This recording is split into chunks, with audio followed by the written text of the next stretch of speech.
미소 냉전 시기였잖아요. 그러니까 올림픽이라는 것이 그 두 체제, 공산주의와 자본주의의 체제 경쟁의 장이 됐던 거예요. 여기에 특히 이제 목숨 걸고 뛰어들었던 나라들이 그 당시 소련, 그러니까 지금 이제 러시아죠, 하고 동독이었대요. 동독. 사실 이게 말이 안 되잖아요.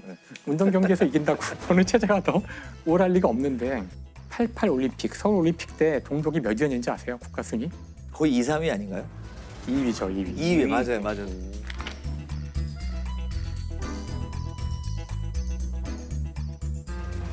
동독이 2위를 할 만큼, 그러니까 상상이 되시죠. 뒤늦게 이제 이 사실을 알고서 조사를 해보니 95% 가까운 선수들이 다 약물 주입 받았고, 이 약물이 그냥 주입해서 근육이 잘 붙고 이러는데 도움만 준다면은 모르겠어요. 어떻게 생각하면 또 우리 인간을 증강시키는 효과라고 볼 수도 있겠지만, 문제는 이게 이제 부작용이 있는 거죠. 그렇죠. 네. 사실 스테로이드는 우리 피부 뭐 바른 약에도 스테로이드라고 써 있. 반드시 있어야 돼요. 그죠? 있어야 되는 약에는 많이들 쓰이는 성분이죠.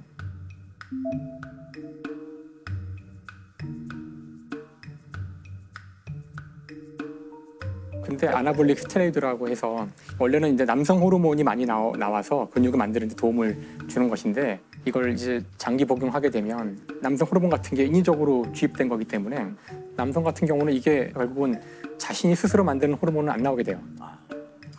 고환이 아주 작아지죠. 그다음에 이게 들어가서 온갖 다른 문제를 많이 일으켜서 오래 못 가요. 남성을 못 살게 되는데 이제 의존할 수밖에 없게 되고, 이 끔찍한 사례 중에 하나가 이제 안드레아스 크리거라는 여성 투포한 동독 선수였는데요.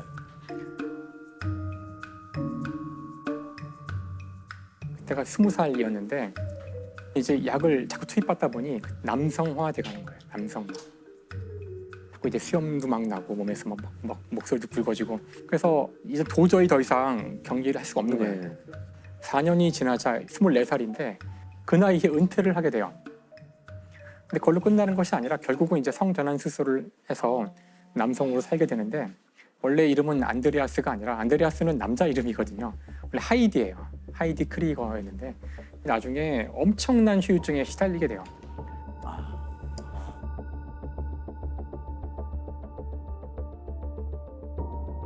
수영에서 세계 신기록을 수립했던 카린 코니그를 비롯한 동독의 여자 선수들 가운데 상당수는 약물 부작용 때문에 성전환됐습니다.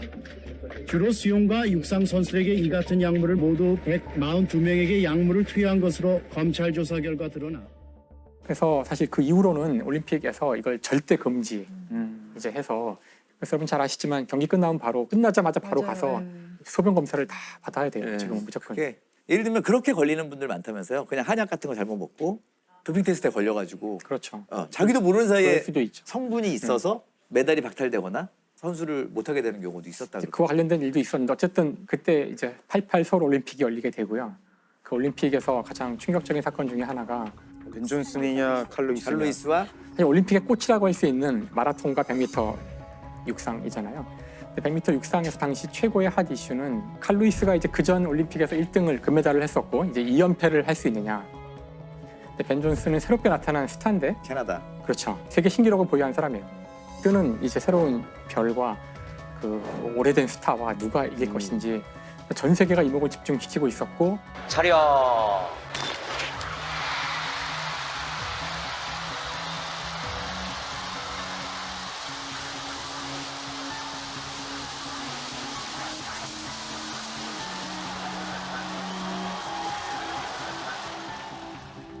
그때 벤 존슨이 이제 100m에서 우승을 하게 되죠. 근데 놀랍게도 얼마 후 신문에, 정말 지금도 기억이 나요, 신문 일면에 이따만하게 벤 존슨 약물로 그 박탈당하게 됐다는 기사가 나왔었죠. 근데 결국은 칼로이스가 진짜 어부지리로 금메달을 따게 되는데, 그때 8명의 선수가 결승을 뛰었는데요. 결과적으로 6명이 약물로 걸려요. 결과적으로.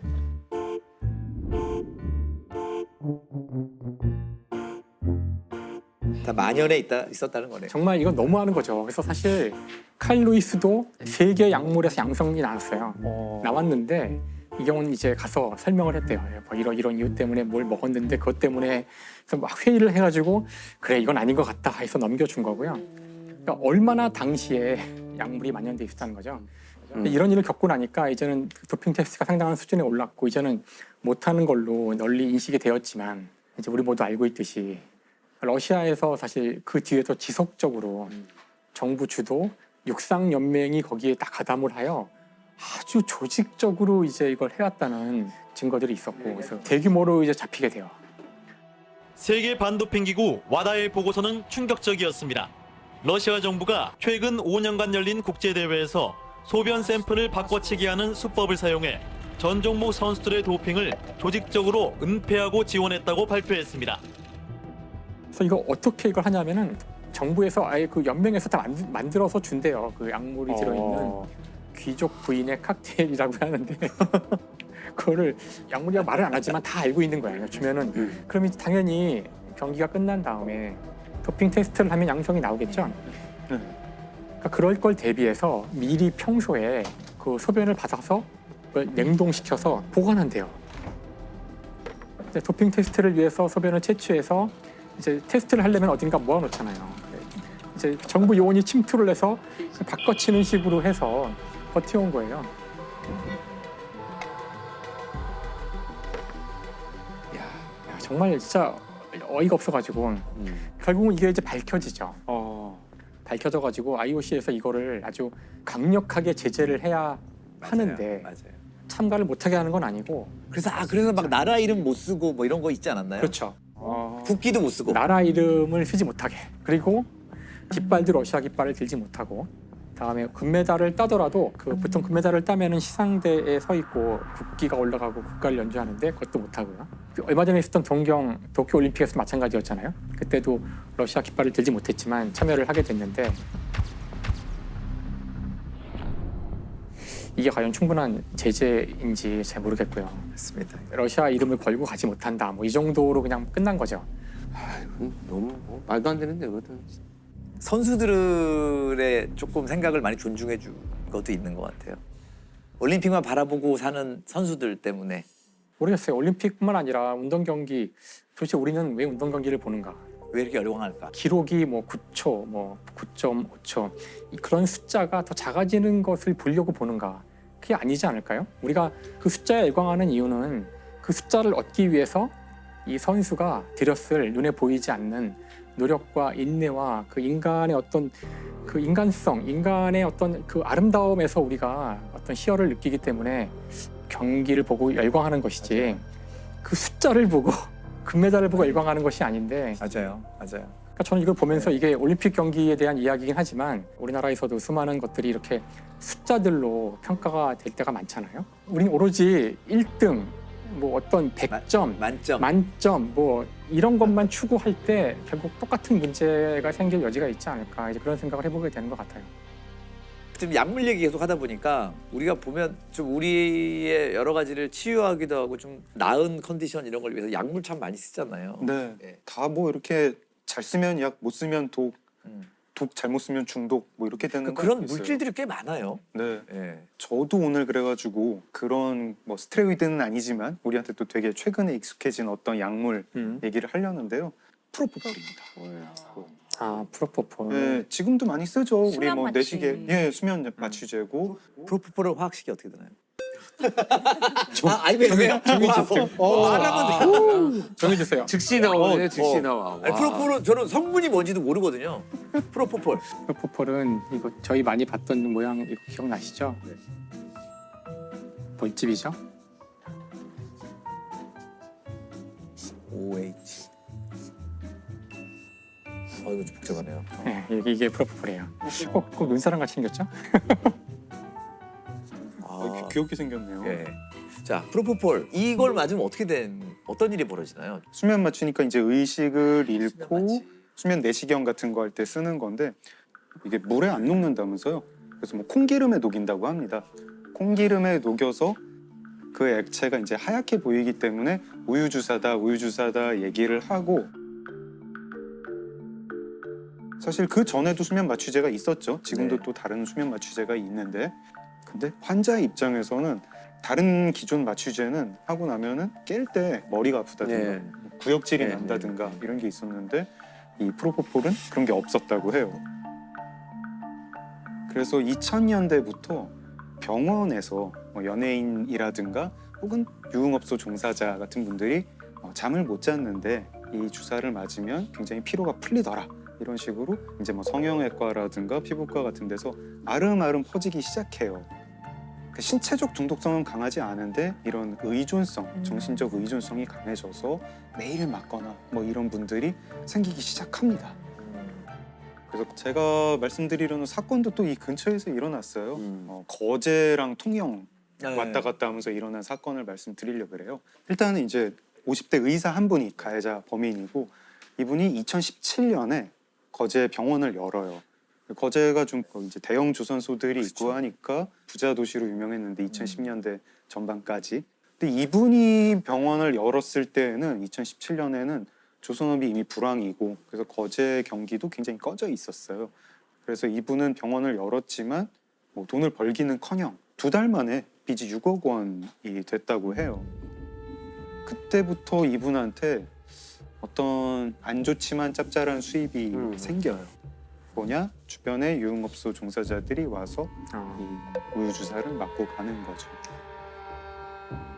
피해자는 이제 A 씨라고 할게요. A 씨가 5월부터 와서 맞기 시작합니다. 보통 프로포폴 10ml를 맞으면은 한 3-4시간 정도 잠이 든다고 해요. 처음에 와서 뭐 6ml를 맞아요. 6ml를 맞고 푹 주무셨나 봐요. 기분 좋았나 봐요. 며칠 있다 또 와서 또 맞아요. 14ml 맞고 그리고 또 며칠 있다가 또 놔주세요. 이번에는 30몇 ml 이후로 막 30ml 이런 식으로 용량이 늘어납니다. 네, 용량이 늘어납니다. 그러다가 5월 말이 되면 이제 하루에 60ml를 맞게 돼요. 10배를 더 맞은 네. 거네요. 와. 그러다가 6월이 되면 6월 12일부터 24일까지 13일 동안 매일 맞으세요. 매일 맞고 하루에 막 100ml씩 맞는 그런 날도 있어요. 처음에 6mm에서 시작했다가. 네, 6mm에서 시작했다가. 그래서 그리고 병원장도 이제 걱정이 되죠. 계속 와가지고 이 주사를 놓으니까 당신 지금 프로포폴에 중독이 되는 것 같다. 큰 병원에 한번 가봐라. 이런 말은 했다고 하는데 그 이상의 조치는 취하지 않았다고 해요. 그리고 이 병원장 입장에서는 A 씨를 참 놓치기가 힘들었을 것 같은 게 한 번 주사를 맞을 때마다 30만 원에서 50만 원씩 돈을 받았다고 합니다. 그래서 문제의 날은 7월 4일인데 이상한 일들이 이 병원에서 많이 벌어지는데 그날 하나는 뭐냐면 그날 간호사들이 출근을 안 해요. 그 병원장이랑 싸워서 출근을 안 해서 접수 데스크의 직원이랑 병원장이랑 이렇게 병원을 간호사 없이 운영을 했어요. 그리고 이 A 씨가 와서 프로포폴 주사를 맞았죠. 처음에 12ml를 투약을 합니다.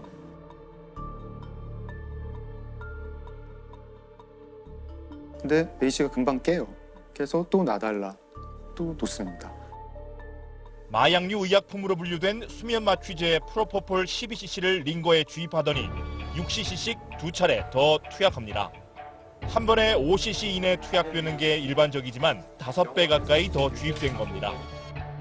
또 놓고 이번에 저혈압으로 사망을 합니다. 이때 이제 이 병원장이 되게 끔찍한 생각을 하게 되죠. 이 유족이 나한테 손해배상을 청구하지 않을까? 이 걱정이 생겨요. 그래서 어떻게 하냐면 이 프로포폴을 수액실이라는 방에서 온 손님들한테 놔주고 있었는데 얼른 커튼을 쳐요. 이 시신을 못 보게. 커튼을 치고 그 환자들 깨어나고 돌려보내고 접수 데스크 직원한테도 오늘 수고했네. 오늘 일찍 가. 이래서 보냅니다.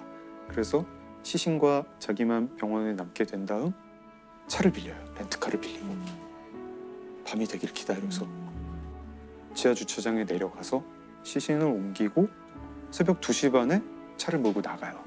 차를 몰고 나가서 병원은 거제인데 통영까지 운전을 한 다음에 통영의 선착장에서 차 트렁크를 열고 시신을 꺼내서 바다에 던집니다. 그리고 미리 준비한 우울증 약 2개를 그 앞에 그리고 그 A 씨의 손목시계도 우울증 약 옆에 둬요. 자살로 위장하는 네, 거군요. 자살로 위장을 하죠. 그리고 병원으로 돌아온다. 병원에 돌아와서는 며칠 있다가 그 병원 건물주를 찾아가가지고 아 좀 우리 병원에 불미스러운 일이 생겼다. 간호사가 프로포폴을 몰래 빼들고 갔는데 좀 안 좋은 소리 안 나왔으면 좋겠고 대충 뭐 덮고 싶다 이러면서 병원에 CCTV를 좀 지워달라고 해서 그 건물에 CCTV를 지웁니다. 그래서 CCTV를 지우고 병원 진료 기록도 조작하고 자기는 완전 범죄를 꿈꿨죠. 다음 날 오후 1시가 되어서야 비로소 지나가는 행인이 보고 뭐 사람 아니야? 이렇게 해서 통영 해경에 신고를 합니다. 프로포폴을 과다 투여한 여성이 사망하자 병원장이 시신을 바다에 버리는 일이 일어났습니다. 해경은 의원 주변 CCTV 영상뿐만 아니라 진료 기록부 등이 삭제된 정황도 포착했습니다. 대검찰청 과학수사부가 복원한 영상에서 프로포폴 투여 장면이 확인되자 뒤늦게 혐의를 인정했습니다. 병원장은 잡혔고 징역 4년을 받습니다. 그러면 이 병원장 같은 경우에는 시신 유기인가요? 죄목이 크게 4가지였는데요.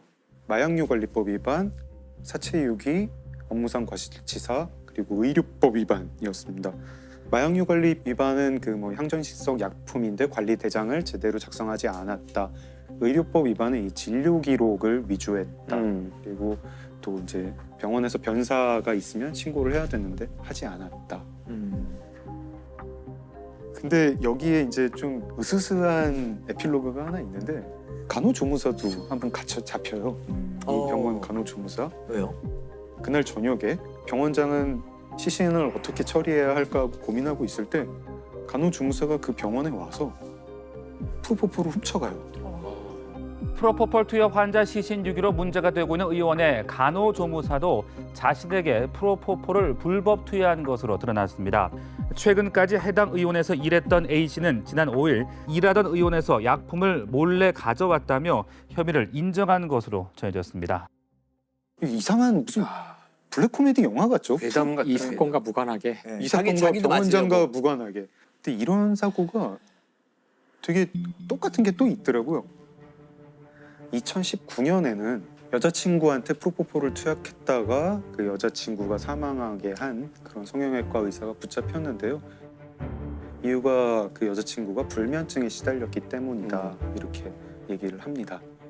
2020년에는 강남의 대형 성형외과에서 간호조무사로 일하던 분이 수술실에 몰래 들어가서 자기한테 프로포폴을 놨다가 숨지는 그런 사고가 납니다. 프로포폴 불법 투약. 이게 자꾸만 이런 사건이 일어나는 이유가 뭘까요? 저는 이제 근본적으로는 한국 사회에 문제가 있지 않나? 좀 그런 생각을 해요. 제가 가끔 병원을 갈 때 동네 의원급을 갈 때 가서 거기 붙어 있는 거 보고 되게 놀래요. 막 무슨 뭐 비타민 C 주사, 뭐 신데렐라 주사, 뭐 마늘 주사. 저는 이게 좀 가슴이 아픈 게 직장인들 많은 이 회사 건물 있는데 보면은 병원들에서 그 영업 되게 많이 해요. 그렇죠. 그리고 맞아요. 점심 시간에 맞고 오시는 분들 많으세요. 네, 맞아요. 피곤해서 전날 뭐 과음을 했거나 야근을 했거나 피곤해서 뭐 보통 수행 맞고 가라 그래가지고 뭐 영양제라 그래 한 1시간 정도 누워 있다가 맞으면은 근데 힘이 남아요. 근데 되게 많이들 누워 계세요. 꼭 환자분만이 아니라도. 이 주사를 맞고 일단 한두 시간 누워 있을 때 제일 효과가 있는 건 아마 플라시보 효과 아니겠는가. 그러니까요. 쉬니까. 쉬니까. 뭐 누워있고 이렇게 심리적인 효과가 훨씬 클 것 같아요. 이게 참 뭐가 잘못됐는지 모르겠는데 피곤한데 점심시간에 그거 맞고 와서 일하는 그 사회가 제대로 된 사회인지도 모르겠고 피곤한데 이거 주사 한 방이면 해결될 거야 라는 생각을 하는 그 의식도 그렇게 건강한 의식은 아니고 거기 이제 피곤한데 내가 뭔가 주사 한 방, 알약 한 방 이게 이제 점점 발전하다 보면은 우유 주사 어제도 맞았는데 오늘도 맞았고 어제 60mg 맞았는데 오늘은 100mg 놔주세요. 아까 사망한 A 씨 같은 경우에 그 2달 남짓한 동안 프로포폴을 얼마나 많이 맞았냐면 다 합하니까 1.4리터. 와, 진짜 심각하네. 아 그리고 한 방을 되게 좋아해요. 한 방을 좋아해요. 빨리, 예. 빨리. 한 방. 원샷. 그러니까 꾸준히 3개월 동안 나아지겠다는 방법을 택하는 분들이 생각보다 되게 좋고 그러니까 사실 이게 요거 한 번. 참 이상한 것이 원래 이런 문제의 근원 자체가 너무 효율을 추구해서 빨리빨리 그렇죠. 뭔가 끝내야 네, 되기 네. 때문에 생긴 문제인데 그 해결도 되게 효율적으로 하길 바라는 거예요. 이게 말씀하신 대로 충분한 시간을 두지 않아서 생긴 문제조차도 충분한 시간을 두지 않고 해결하려고 그러니까 이게 해결될 리가 없죠. 제가 오늘 이제 이 토픽을 준비를 하면서 다녀온 곳이 있었는데 이 근처에 편백나무 치유의 숲이라는 곳이 있었어요. 네. 되게 좋더라고요.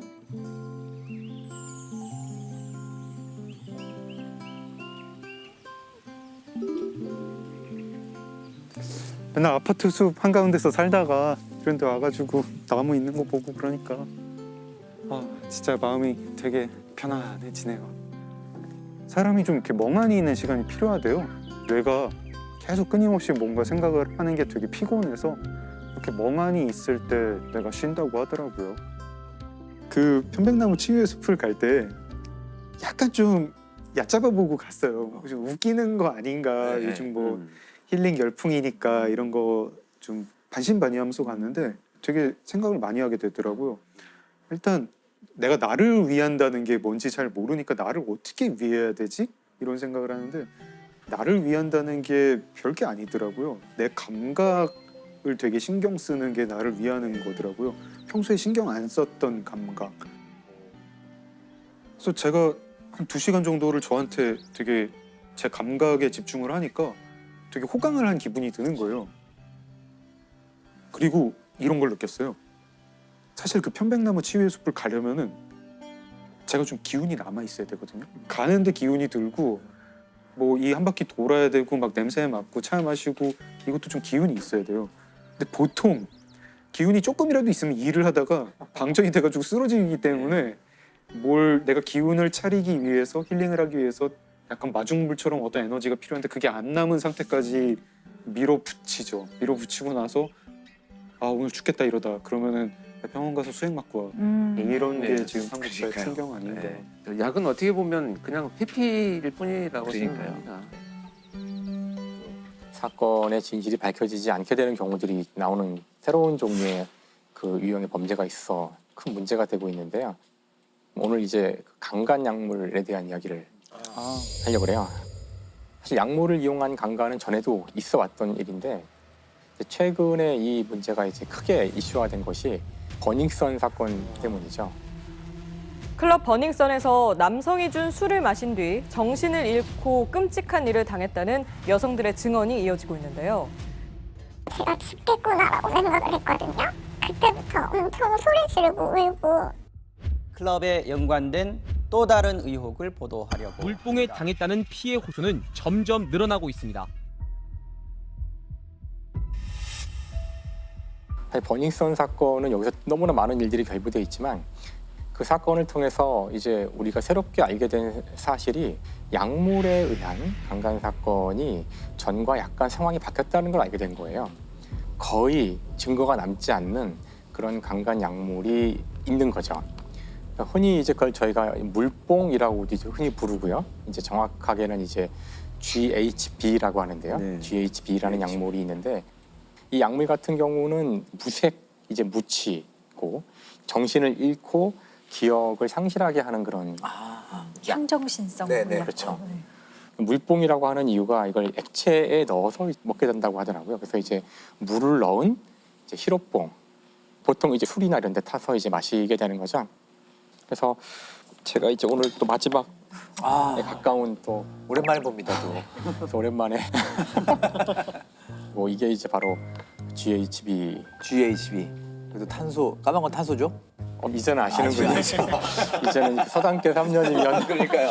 까만 건 탄소. 이제 네, 까만 건 탄소고 빨간 건 뭘까요? 산소? 네, 빨간 건 산소고 하얀 건 수소죠. 그러니까 사실 우리 몸에 있는 가장 흔한 생명의 원자들로 되어 있는 것이고, 그러니까 무슨 뜻이냐면은 이거는 몸에 들어가면 분해가 금방 되고 분해가 되면은 사람 몸에 반드시 필요한 물질이 된다는 뜻이죠. 그러니까 몇 시간, 한 12시간 정도 이상 지나게 되면은 사라지기 때문에 몸에 자연스럽게 흡수가 되는 거죠. 흡수가 돼서 사라지는 거예요. 몸에 다른 그 익숙한 물질로 바뀌거나 그러는 거죠. 네. 그래서 빠르게 검출을 하지 않으면 증거가 남지 않고 하는 되게 차원이 다른 종류의 약물이 하나 생겨난 거예요. 그래서 오늘 제가 얘기하려는 중요한 그 사건은 바로 이 GHB가 그 성범죄에 사용된다는 것이 널리 알려지게 된 계기가 바로 버닝썬 사건인데요. 그 클럽에서 남성 고객들을 유인하기 위해서 그 GHB 그것을 판매하거나 심지어 사용하는 것을 이제 묵인한다는 그런 의혹이 제기됐기 때문인데요. 여기서 태국 남성이 한 사람 등장을 해요. 태국 남성이 버닝썬의 VIP 룸에서 만났던 한국 여성과 뭐 술을 마시고 그러다가 여성은 정신을 잃었어요. 나중에 봤는데 이게 뭔가 이제 안 좋은 거죠. 분명히 성폭행을 당한 것 같고. 그래서 이제 가서 신고를 하고 했지만 이제 이미 제가 이야기한 것처럼 증거는 나오지 않았어요. 네. 그 CCTV를 보면은 그 피해자가 별다른 저항 없이 그냥 호텔로 들어가는 장면이 잡혀 있어요. 그게 왜냐면은 그 GHB를 먹고 그 기억이 나지 않는 상태에서도 몸은 그냥 움직일 수 있다고 그러더라고요. 의식이 없는 상태에서도. 근데 이것이 이제 어떤 문제를 일으키냐면은 나중에 이렇게 CCTV 같은 증거가 남았을 때 이게 자의에 의해서 같이 그 호텔에 가거나 한 것이다라는 식으로 이제 악용이 될 수 있는 이제 그런 상황이 실제로 많이 만들어지거든요. 그래서 상당히 안 좋은 그런 효과라고 할 수 있죠. 그래서 증거가 나오지 않으니까 뭐 이 사람을 뭐 붙들어둘 수는 없는 거고 이 사람은 이제 한국 사람이 아니고 태국 사람이니까 태국으로 출국을 해버려요. 근데 결국 그때 수사가 좀 뭔가 부진했다는 이제 나중에 결론이 나와서 지금은 다시 또 이제 수배를 했다고 하더라고요. 근데 뭐 돌아오지 않으면 잡기는 어려우니까 지금 증거가 있는 것도 아니고 이제 그런 상황이라고 하는데 어쨌든 이 이야기가 나오자 사람들이 사실 나도 그런 일이 있었어, 나도 그런 일이 있었어 하면서 이제 그 우리나라에서 많은 사람들이 불뽕, 그다음에 이 GHB라는 것의 문제에 대해서 모두가 깨닫게 된 거죠. 제 주량이 정말 크게 미치지 않는 술을 먹고 제가 필름이 끊겼다는 거 혹시 약물 의심하냐고 물어봐서 약물 의심한다라고 얘기를 했고 약물이 안 나왔다고 하니까 내 탓으로 돌렸는데 버닝썬 클럽 폭행 보도 이후 SNS를 통해서도 강남 일대 클럽에서 물뽕에 당한 걸로 보인다는 피해 여성들의 증언이 확산되고 있습니다. 중간간 사건 같은 경우는 사실 대부분 피해자들이 난 이런 경험이 한 번도 없었는데요 하고 다 약물 의심을 하고 다 피 검사를 다 의뢰를 많이 하죠. 그런데 정말 막상 검출되는 그 약물은 없기 때문에 오히려 이 피해자를 되게 이상하게 많이들 봐요. 술 먹어서 그럴 수도 있지. 왜 술 먹다가 보면은 이전에 자기의 어떤 행동과 다르게 할 수도 있잖아요. 근데 단순히 술을 많이 해서 만취해서의 상황과 조금은 다른 것 같다는 생각을 저도 많이 했거든요. 저 참 되게 좀 답답하기도 하고. 왜. 그래서 GHB 같은 경우는 2020년, 21년 사이에 그 적발된 양 무려 60배가 늘 만큼 지금 엄청나게 이게 범죄에 이용되고 있을지도 모르는 상황이라는 거예요. 근데 이거 말고도 사실 그 문제가 될 수 있는 것이 요 끝에 달려 있는 요거를 떼고 네. 이쪽에 수소를 떼서 요거 이제 GBL이라고 불러요. GBL이라는 물질이고 아까 GHB와의 차이점은 이게 물이거든요. H2O. 물 하나가 떨어져 나온 거예요. 근데 이제 요 물질은 사람 몸에 집어넣으면은 위장이나 입에서 적절한 효소의 작용을 통해서 이 물이 결합할 수 있어요. 이 물이 결합하면은 금방 GHB가 되는 GHB가 거죠. 되네요. 예, 이런 원리가 있는데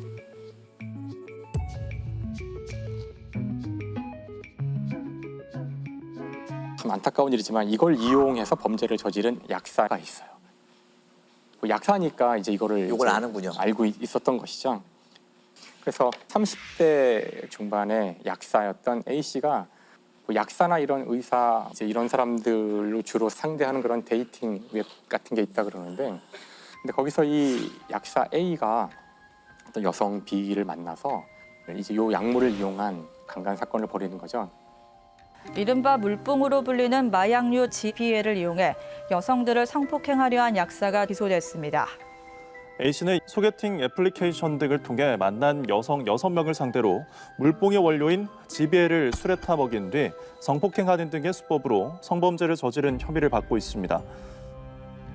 이 경우는 아마 약의 양을 잘 맞추지 못한 건지 여성이 뭔가 이제 이상한데 다행히 정신을 잃거나 그런 건 아니어서 부랴부랴 병원에 가서 진단을 받았는데요.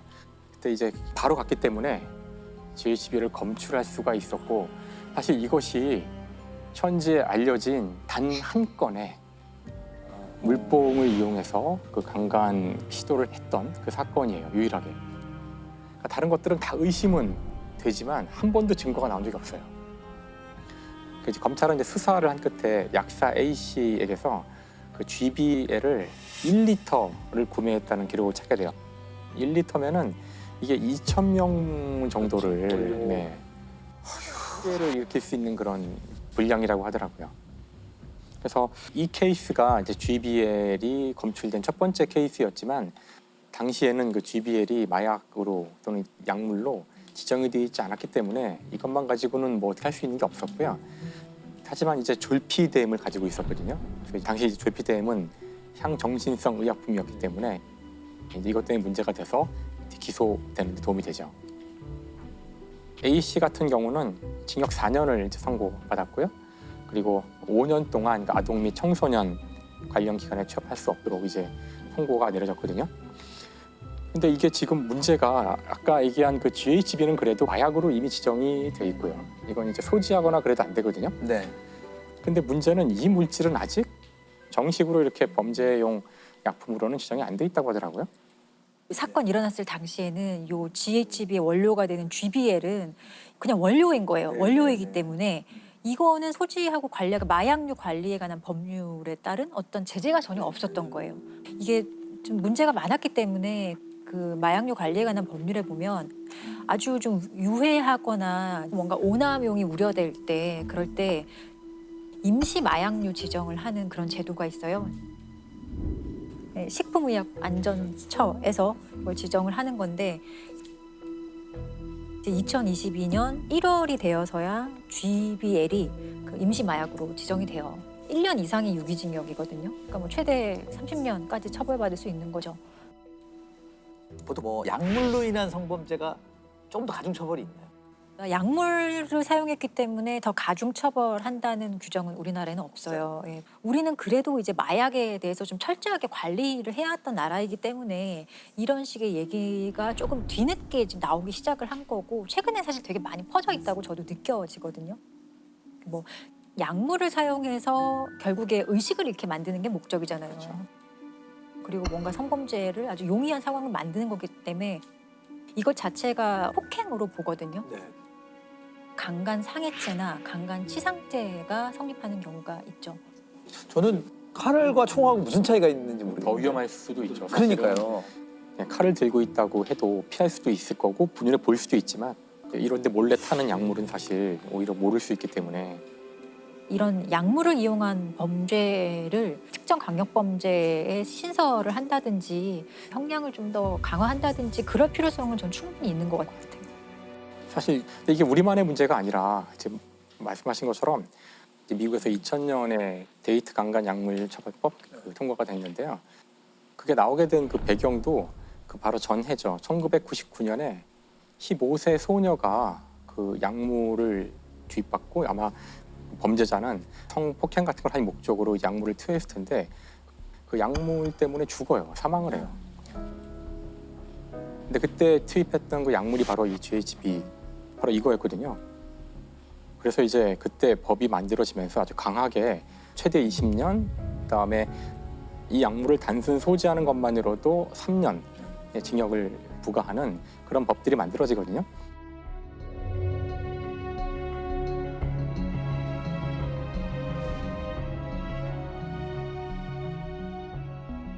그때 이제 벌써 미국이 20년도 더 된 전의 이야기죠. 이제 우리가 이 문제를 이제 막 눈앞에 두고 있는 건데 근데 여기에 일본 같은 데는 좀 이렇게 자정적으로 제약회사들에게 이런 마약류의 성분이 있는 것들은 좀 색소를 넣어서 음료와 결합했을 때 색이 변하는 정책을 좀 이렇게 좀 많이 권유를 하고 있다고 해요. 뭐 강제적으로 시행하는 건 아닌데 그런 걸로 좀 이 최소한 어떤 뭐 물과 결합했을 때 좀 색이 바뀐다든지 그런 식으로 눈에 좀 띄게 하는 방법도 있을 것 같아요. 이게 정말 이제 안 좋은 죄인 것이 어떻게 보면 우리 사회의 근간을 흔드는 거예요. 사실 이제부터 사람들이 만날 때마다 저 술에 혹시 저 사람이 뭘 타지 않았을까? 이제 이래야 한다는 것이 사실 이 사회에는 정말 엄청난 그 해악을 끼치는 거라서 그 사회 전체의 신뢰를 다 깨뜨리는 거죠. 물뽕이라는 마약을 시중에 대량 유통시킨 일당이 적발됐습니다. 경찰이 대대적인 마약 사범 단속을 벌여 수백 명을 검거했지만 클럽 내 물뽕 적발은 지지부진한 상황입니다.